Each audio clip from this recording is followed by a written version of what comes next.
La question aujourd'hui du Guadeloupéen, c'est de se dire que lorsqu'on a un taux de chômage aussi élevé, lorsqu'on a une crise sociale aussi forte, on ne comprend pas comment on peut parler d'autonomie. Ils ont envie d'être un département à part entière, pas un département entièrement à part.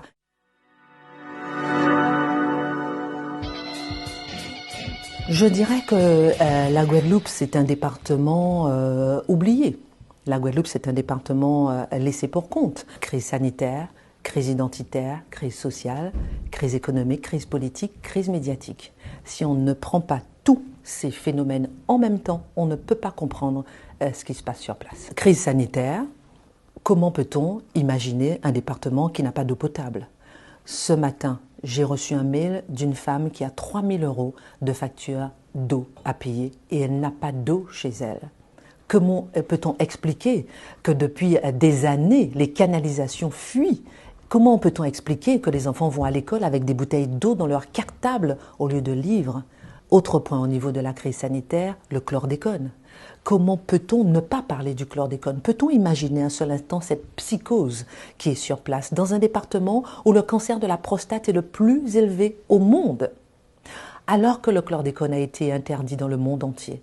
Il a été autorisé, voire encouragé pour certains, en Guadeloupe, en Martinique. Comment peut-on créer la confiance lorsque la population a crié en disant « s'il vous plaît, nous souffrons du chlordécone, nous sommes empoisonnés » et qu'on vous dit « mais non, vous n'êtes pas du tout empoisonné » et qu'on finit par accepter, reconnaître que vous l'êtes. Sur l'aspect social, on est dans un pays avec des salaires, dans un département avec des salaires moins élevés, avec des tarifs, le coût de la vie 40% plus élevé, avec un taux de chômage 2 fois plus élevé que l'Hexagone. Comment peut-on expliquer qu'on peut laisser un département avec des moyens et un quotidien aussi difficile alors qu'ils crient les difficultés de leur quotidien depuis longtemps?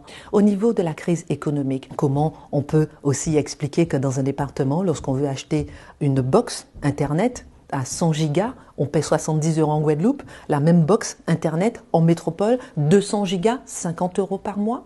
Il y a un problème.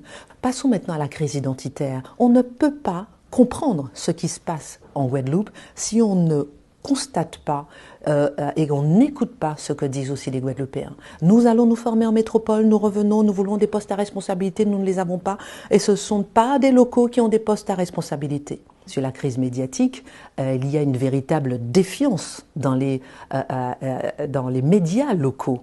Personne ne croit les médias locaux à part un média local qui n'est pas du tout de l'État, un média privé, ou à part WhatsApp. Tout le monde ne jure que par WhatsApp. Comment voulez-vous créer une certaine cohésion si tout le monde ne croit que WhatsApp et croit les fake news? Et la crise politique, les Guadeloupéens ont supprimé les élus de leur vie quotidienne. C'est-à-dire que pour les régionales, 63% d'abstention au second tour, 69% au premier tour.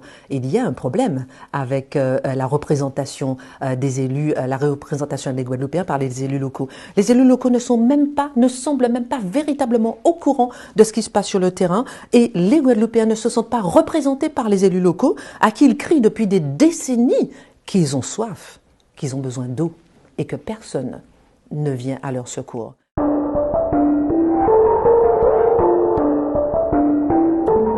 Les Guadeloupéens ont été appelés à se prononcer sur une évolution institutionnelle en 2003 et en 2010 et ça a été clairement non. À partir d'aujourd'hui où on veut se dire que c'est ça le sujet, c'est se défausser. Et à partir du moment aussi où on dit aujourd'hui que c'est le gouvernement actuel qui est responsable de tous les maux, là aussi c'est se défausser. La question aujourd'hui du Guadeloupéen, c'est de se dire que lorsqu'on a un taux de chômage aussi élevé, lorsqu'on a une crise sociale aussi forte, lorsqu'on a des produits aussi chers avec des salaires aussi bas et lorsqu'on a un coût de la vie, autant de personnes sous le seuil de pauvreté, on ne comprend pas comment on peut parler d'autonomie. Donc c'est ce que les Guadeloupéens ont envie de comprendre. Ils ont envie d'être un département à part entière, pas un département entièrement à part. Ils ont envie de se considérer comme Marseille, ils ont envie de se considérer comme la Creuse, comme les Hautes-Pyrénées, comme les Ardennes, où là aussi le taux d'aide sociale par habitant est très élevé, comme en Guadeloupe, comme en Martinique, comme à La Réunion.